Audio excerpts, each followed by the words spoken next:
Have you ever felt hunted for no reason? Like something unseen has been watching you, waiting for the perfect moment to strike. No matter how much you pray, no matter how pure your heart is, it feels as if invisible hands are trying to pull you back, to steal your peace, to silence your spirit. That is not coincidence. That is not bad luck. That is a spiritual war. And the fact that you can feel it means one thing. You are marked, chosen, set apart by heaven itself. When someone dares to touch a child of God, they are not just crossing a line. They are stepping into a battlefield they cannot survive. Psalm 105:15 thunders like a warning through eternity. Touch not my anointed ones, and do my prophets no harm. When that command is ignored, what follows is not random. It's divine order in motion, a chain of consequences so precise, so terrifying, that even demons tremble at the sight of it. Because when God defends his chosen, he doesn't whisper, he roars. Every attack sent against you becomes a verdict against your enemies. Every trap they dig becomes their own pit. Every curse they speak becomes the weapon that pierces their own peace. This is not vengeance. It's justice, holy, unstoppable justice. And today, you're going to see how heaven responds when someone dares to harm one of its warriors. We are about to uncover the 9 terrifying things God does to those who touch his chosen. 9 unstoppable waves of divine retribution that prove one unshakable truth. No one fights against God and wins. Stay until the very end, because what you'll hear in the final revelation will shake your soul and remind you of who you truly are.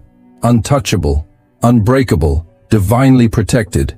If you can already feel the presence of God stirring in your spirit as you hear these words, then pause right now. Give this video a like so this message can reach another chosen one who needs it. If you haven't subscribed yet, do it now, because every revelation that flows here is designed to armor your spirit for the days ahead. And finally, type 99 in the comments, not just as a number, but as a symbol.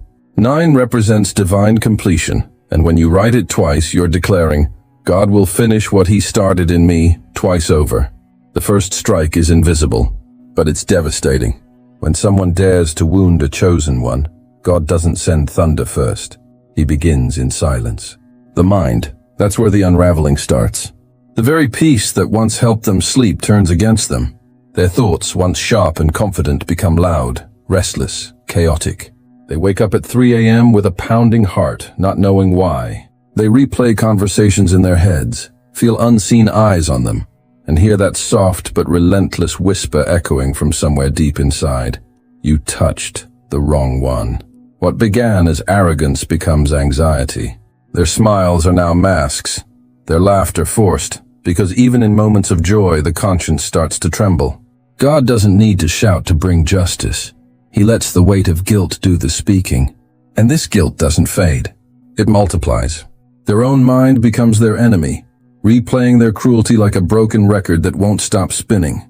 They look in the mirror and see fear behind their eyes. Every sound feels like a warning, every silence like a sentence. The Spirit of the Lord begins to stir the waters of their heart, just like he did to Pharaoh, restless, tormented, incapable of peace. And while you, the chosen one, rest under divine protection, they are hunted by what they tried to release against you. Because God will not allow his anointed to carry the torment that belongs to the guilty. And this is just the beginning, because when the mind breaks, reality soon follows. Something darker is coming for them, and it's closer than they think. When the mind collapses, the outside world begins to mirror the chaos within. Suddenly, the path that once looked smooth begins to fracture. Everything they touch starts to fall apart. Plans crumble, money disappears, allies vanish. Doors that were wide open slam shut with no explanation. They call it bad luck, but there's nothing random about divine disruption. God himself begins to rewrite their script, turning every move they make into a dead end. He allows confusion to settle into their plans like fog over a battlefield. One moment they're confident, the next they're lost in a maze of their own creation. Deals that seemed guaranteed fall through at the last second. A message they were meant to send never reaches its destination.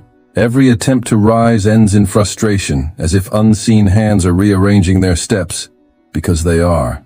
Heaven is at work, rerouting every outcome that was designed to harm you. And the irony? They don't even see it coming. They curse the timing, the delays, the people around them, never realizing that what's truly against them is divine order itself. When someone sets out to destroy a chosen one, the universe becomes their obstacle. Reality starts to bend in defense of the anointed.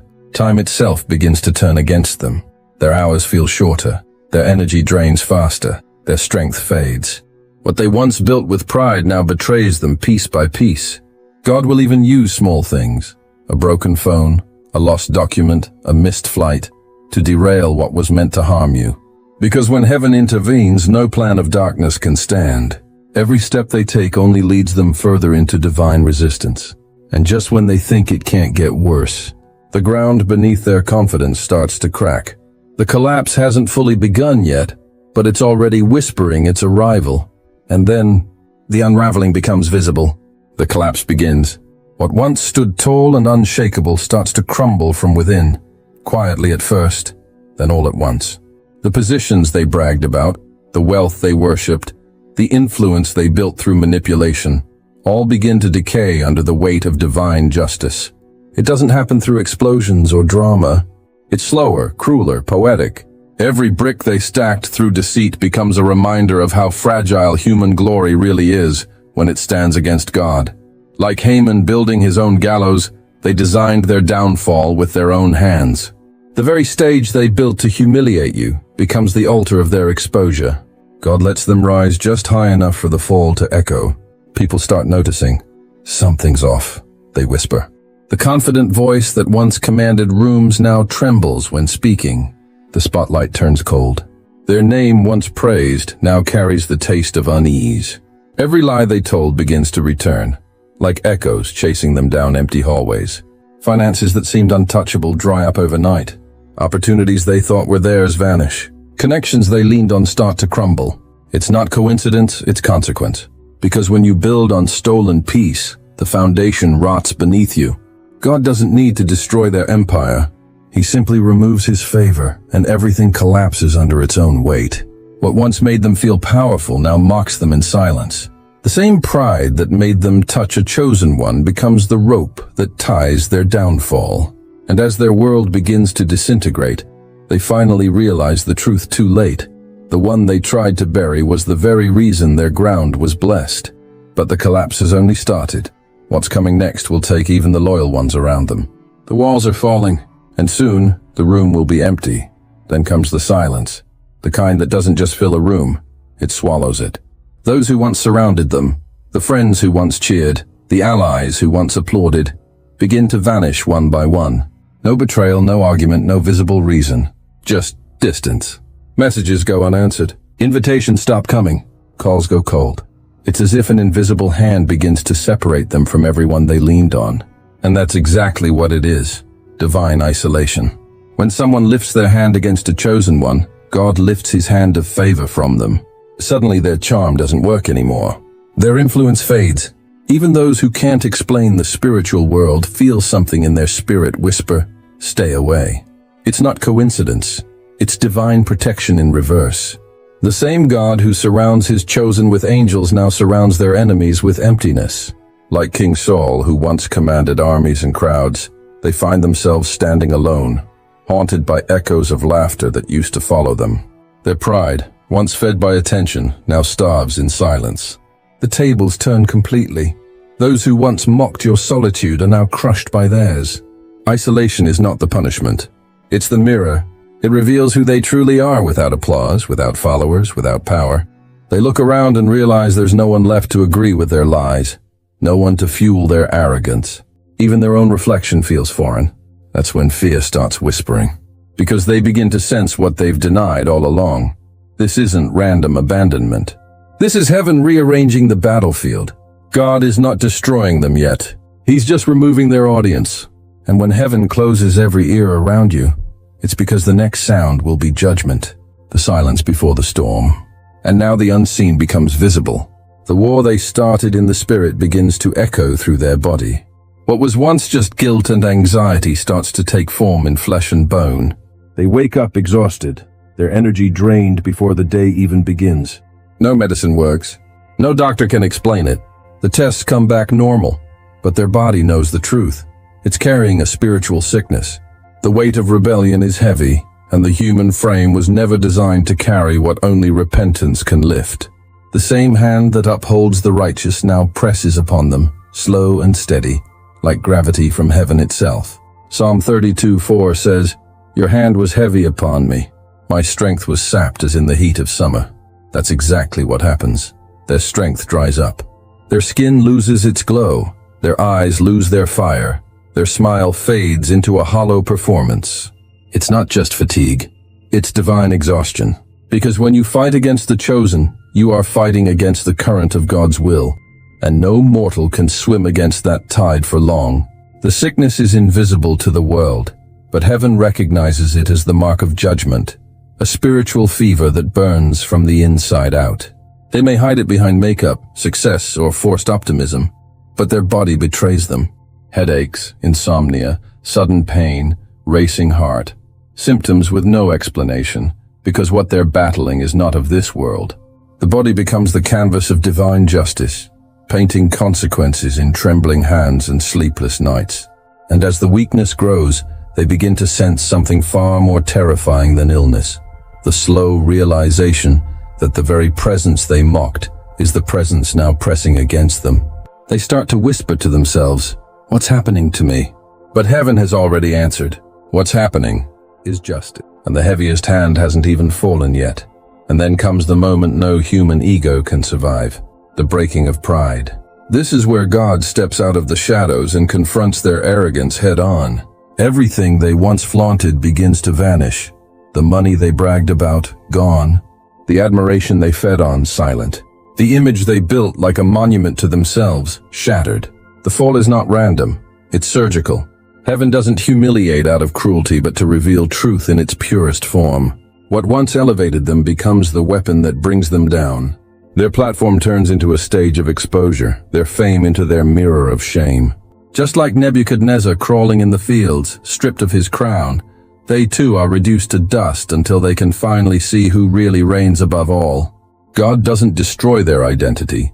He dismantles their illusion. He lets the crowd that once cheered now watch in silence as the mighty become fragile, as the arrogant become desperate. There's something haunting about divine justice. It doesn't shout. It simply reveals. And revelation is the enemy of pride. When masks fall, so does the power to deceive. They once mocked your humility, called your faith weakness. Now they envy the peace that humility brings. While they crumble under the weight of exposure, you rise quietly, wrapped in grace. Their tears are no longer of anger, but of recognition. They see now that the power they tried to claim was never theirs to begin with. God allows them to taste their own words, to feel the sharp edge of their own mockery. Pride, that ancient serpent, is slain before the eyes of all. And in that silence after the fall, something sacred happens. Heaven pauses, watching to see if they will finally bow. But if they don't, then the next wave isn't humbling. It's reckoning, and now the law of heaven takes effect. The harvest begins. Every word they spoke in secret, every curse whispered in envy, every trap built in darkness begins its return journey. What they released into the world starts circling back with divine precision. The energy of hate doesn't disappear, it multiplies. Every rumor, every lie, every manipulation aimed to destroy you becomes the very storm that floods their own house. The arrows they shot at your peace bend mid-air and come back with supernatural accuracy. Nothing is lost in the realm of justice. Heaven keeps record. They called it strategy. God calls it sowing. And now they are forced to eat the fruit of their own chaos. Betrayal comes knocking, not from you, but from those they once trusted. The same confusion they tried to plant in your path now chokes theirs. The lies they used to elevate themselves become the very chains that pull them down. They feel what they once celebrated, the sting of rejection, the ache of being misunderstood, the silence of unanswered prayers. The curse doesn't just return. It returns educated, stronger, aware of its target. And as it lands, it exposes the truth. God never forgot. This isn't coincidence. It's consequence written in spiritual law. Whatever a man sows, he shall also reap. They didn't just fight you. They fought heaven's order, and heaven never loses. The boomerang effect is brutal. Not because God is cruel, but because he is consistent. His justice doesn't rush. It waits for the perfect moment, when the reaping hurts just enough to teach. And when they finally look around, realizing every seed of chaos they planted now blooms at their doorstep, they understand too late. They were never your problem. They were their own. But the harvest isn't the end. There's still one more seal to be broken. And when it happens, even the light they took for granted will fade. And then, the light goes out. No thunder, no fire, just a chilling stillness that feels heavier than any storm. This is the moment the spiritual cord snaps. The moment when God's presence quietly withdraws. At first they don't even notice. They keep talking, keep planning, keep pretending everything is fine. But slowly something shifts. The peace that used to follow them is gone. The favor that once made doors open now makes them slam shut. They pray, but heaven is silent. They speak, but the words fall back like echoes in an empty room. The same divine warmth that used to surround them now feels like cold air pressing against their soul. This is not punishment. It's absence. Ichabod. The glory has departed. Every blessing they ever had, the success, the applause, the opportunities, was mercy, not mastery. And now that mercy has been lifted, joy turns to confusion. Confidence turns to panic. They reach for the presence they mocked and find nothing but the memory of it. Just like Saul crying out for a word from heaven that never came, they begin to realize the most terrifying truth of all. The silence of God is not emptiness, it's judgment. To lose his voice is to lose direction. To lose his favor is to lose identity. Even their reflection feels unfamiliar because the light that once illuminated it has been extinguished. What used to bring them comfort now brings dread. They sense that something holy has stepped away, and in its place comes a void that no achievement can fill. This is where the spiritual disconnection becomes unbearable, not because of pain, but because of emptiness. The world keeps spinning, but they no longer feel a part of it. The divine current that once carried them has left, and now every step feels forced, heavy, meaningless. And yet, even in this darkness, there's a whisper of what's still to come. Because when heaven withdraws, it's not the end. It's the warning before the final verdict. And then, the court of heaven opens. Everything pauses, time, breath, destiny, as the final verdict is read. This is the moment where justice stops being unseen and becomes undeniable. The war they thought was against you is revealed for what it truly was, an open rebellion against the throne of the Almighty. Every insult, every plot, every secret word of hate was never aimed just at you. It was fired at God himself. And when God stands to defend his own, the outcome is already written. The judge of all creation declares, "This far, and no further." From that moment, the war is over. Their words lose weight. Their curses lose aim. Their plans fold in on themselves like paper in fire. God doesn't need to fight loudly. His silence becomes the sentence. His presence the execution.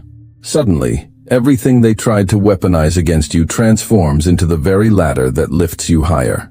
Their betrayal becomes your promotion. Their rejection becomes your redirection. The same storm that tried to drown you now carries you toward purpose. And heaven watches as the tables turn with surgical precision. Divine justice doesn't arrive early or late. It arrives perfect. The chosen are vindicated, not with applause, but with peace. You begin to realize that all along, you were never the victim.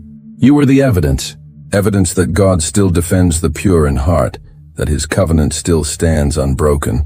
Your endurance became your testimony, your silence became your weapon, and your survival became their sentence. When God rises to defend his own, every demonic contract dissolves, every false alliance breaks, and every shadow is forced into light. The verdict is eternal. Touch not my anointed. What they meant for harm has become the foundation of your ascension. But don't look back, because as you rise, their chapter closes. The gavel has fallen. The verdict is sealed, and heaven whispers one last truth. No one can fight God and win.